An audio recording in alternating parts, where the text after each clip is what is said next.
Welcome to the Real Estate Asset Management Podcast, brought to you by Break of Day Capital. The show focuses on educating syndicators and apartment owners on how to build systems and manage their properties more efficiently to become a best-in-class operator. 100% straight talk. Let's jump in.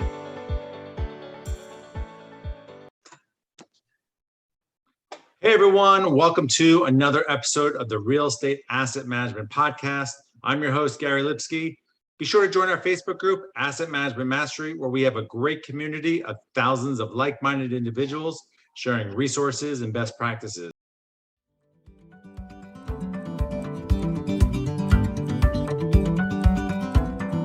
Choosing the right insurance coverage for multifamily properties isn't that complicated if you know who to talk to. At the Garzella Group, we're uniquely qualified to help you navigate the range of policy choices you have, and we're committed to saving you 30% in the process. We do intensive market research and have nationwide relationships, so we can find coverage other insurance brokers simply can't. We should talk. Go to quotenow.biz and we'll start the conversation.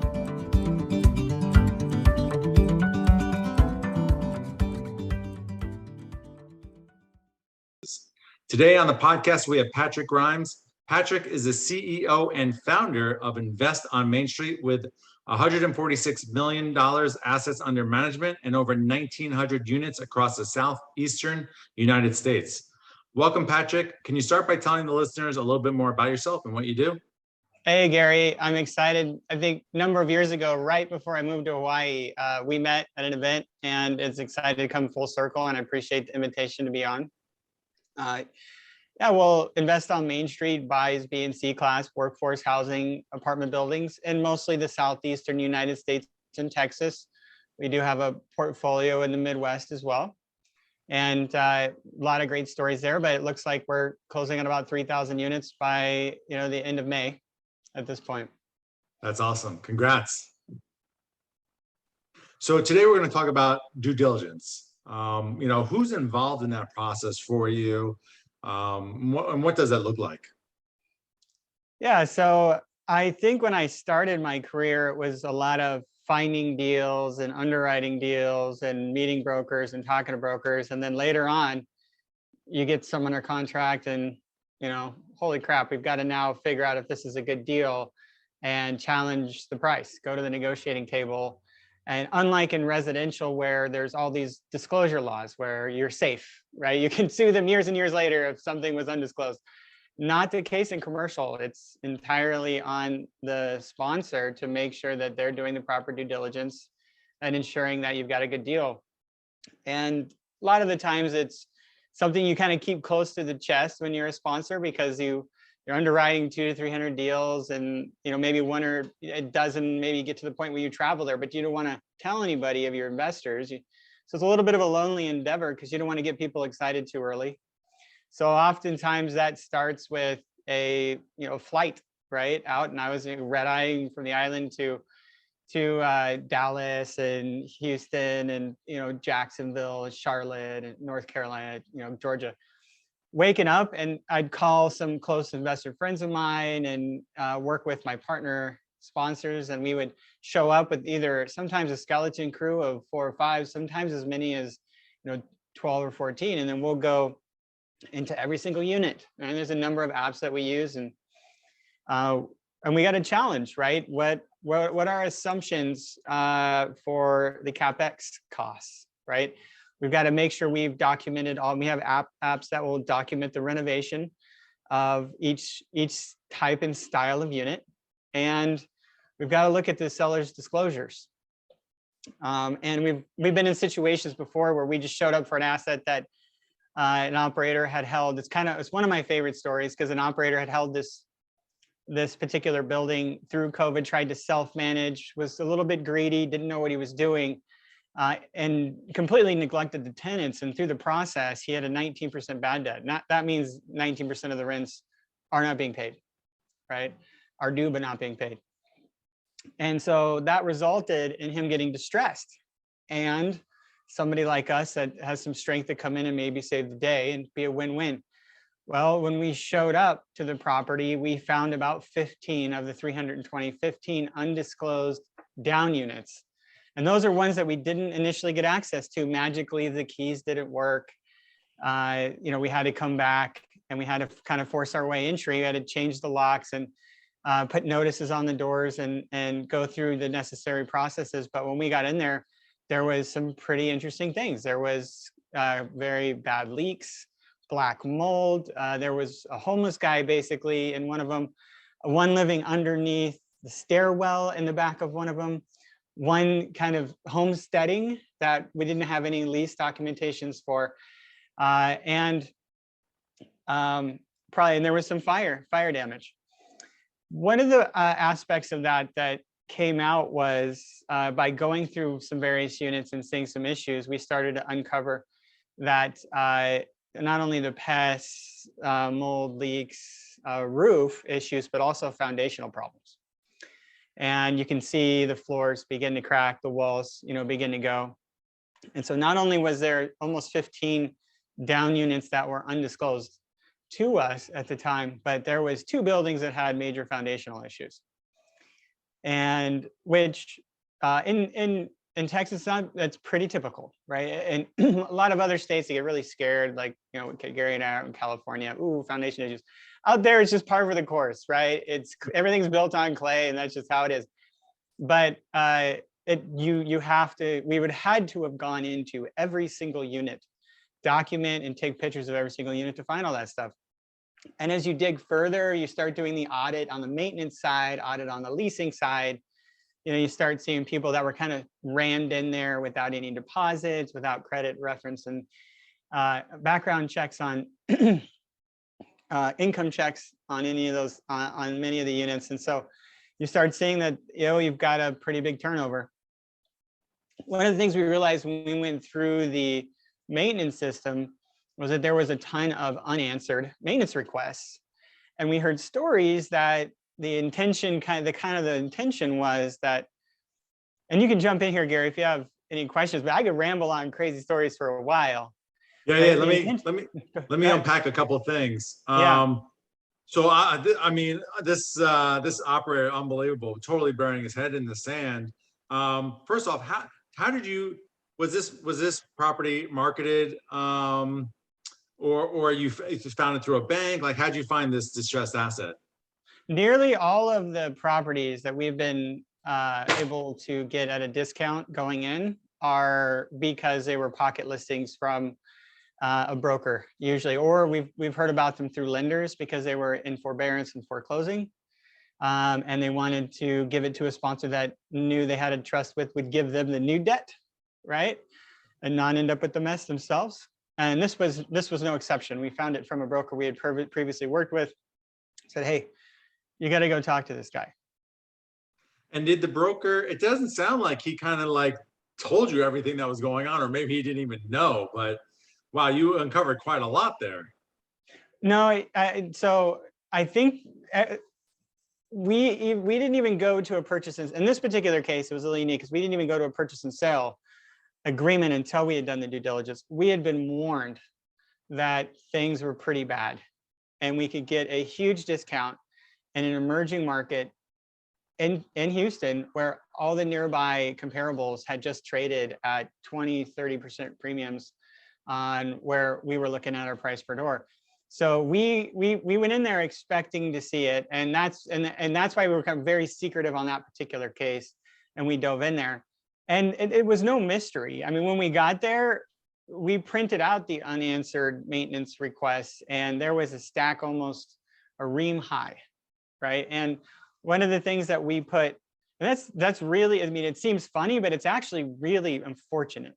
And one of the things I put in every investor deck is that while we provide tax shielded cash flow and wealth building in an inflation hedged environment with limited exposure to market volatility, we strive for a cleaner, safer, and improved living experience for our tenants. And I think one of the things that a lot of people, and it's on every deck, right? And every investor sees that.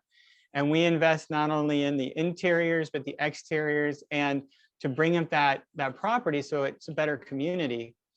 And I think that some operators completely miss that their fiduciary responsibility to their investors means they ignore the residents. Well, That guy lost his building. He in turn made the lives of 300 residents very miserable along the way. And it's unfortunate, but it is great that we were able to get in there and lift this back up, hard at work. But at the end of the day, you find all this stuff, but it's good. It's value, right? You go back to the owner and say, hey, this is your new price. This is our new CapEx. This is your cap rate. This is where we're going forward with. And that's what and so the numbers still pencil, the returns are still there. Nice. I really like the niche that you're in and your mission, because I mean, you must have residents that talk to the property management after you guys take over, or even come to you if you're visiting and just thank you so much for changing it, because it's like, it sounds like the previous owners were slumlords. Yeah, it's funny because I specifically am one of those guys that like to get in there and see it myself with my own eyes. And there's cracks between the walls where pests can come in, and those tenants, they do a tour, right, of every single issue and every single report. And so you have 300 spies to make sure that you hear every last little thing about what's going on with the property. And you got to kind of see through it a little bit, because they're a little upset, and you can bring them a better life. But absolutely. So you're getting into really heavy lifts.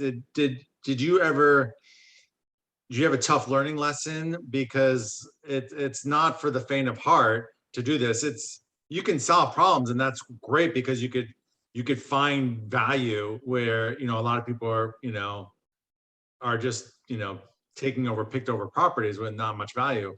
But have you ever made a mistake? And what if so, what was that thing that you kind of overlooked and that you kind of learned from that? Well, when I hear heavy lifts, typically what that means to me is distressed properties with very low vacancy that are uninhabitable. And these are workforce housing, not a luxury, but not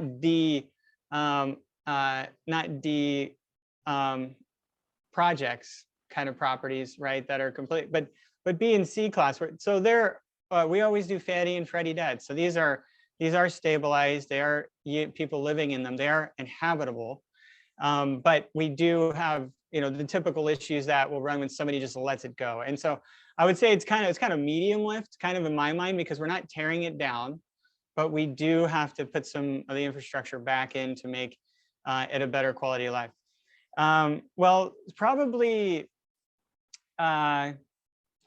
what lessons? So, for example, in all of our deals, we have about 6 months worth of operating reserves. In our current Houston deal right now, that equates to about 1.8 million in just operating reserves. So we have this operating reserves, means not for CapEx. We raise all the CapEx. We have this separate bank account.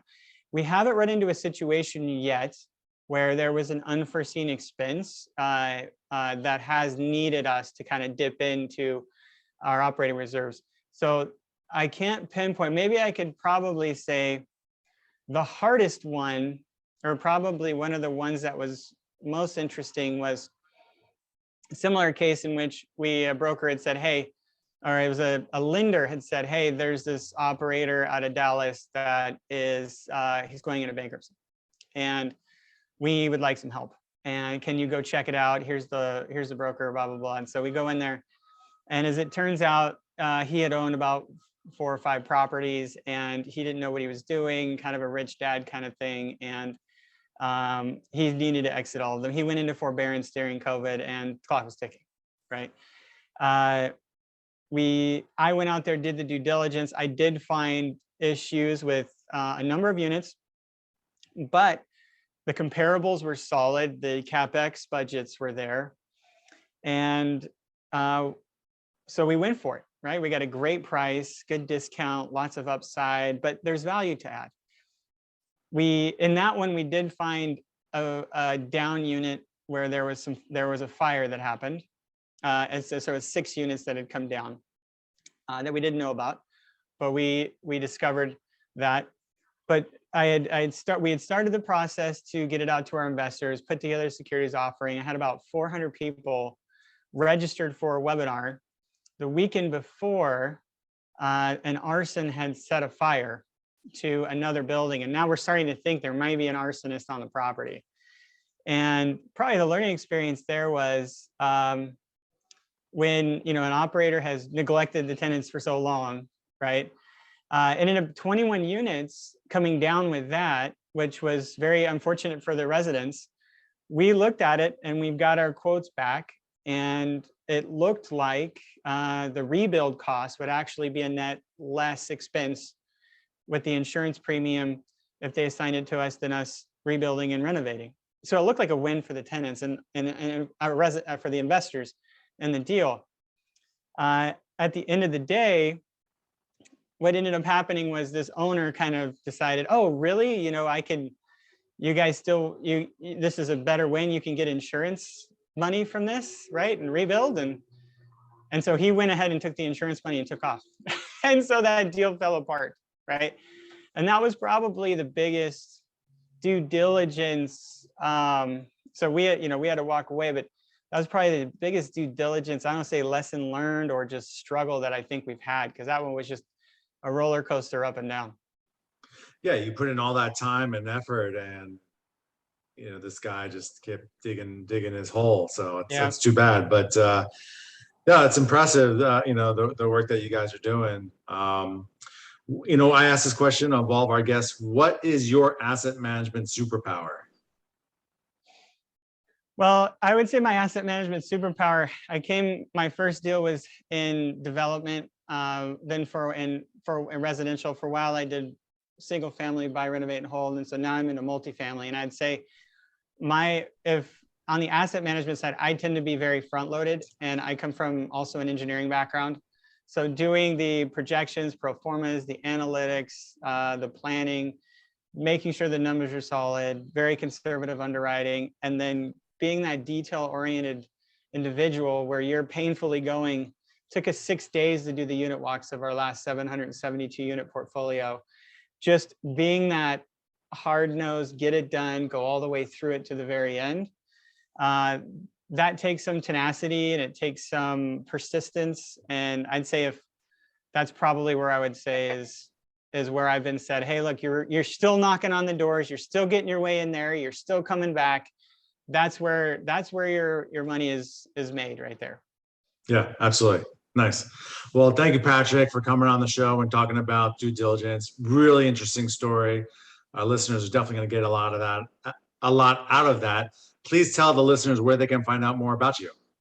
Yeah, so if you go to investonmainstreet.com, that's invest on main and street, all spelled out.com, you can see what we're doing. We've got a bunch of educational content. We've got some investment opportunities up there.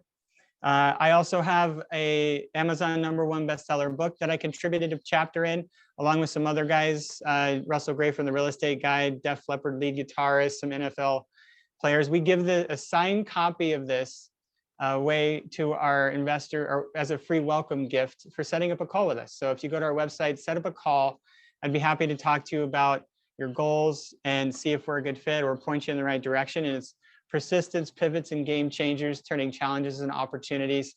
I believe in this. It's a really great book, good content, and I'll look forward to our chat. Awesome.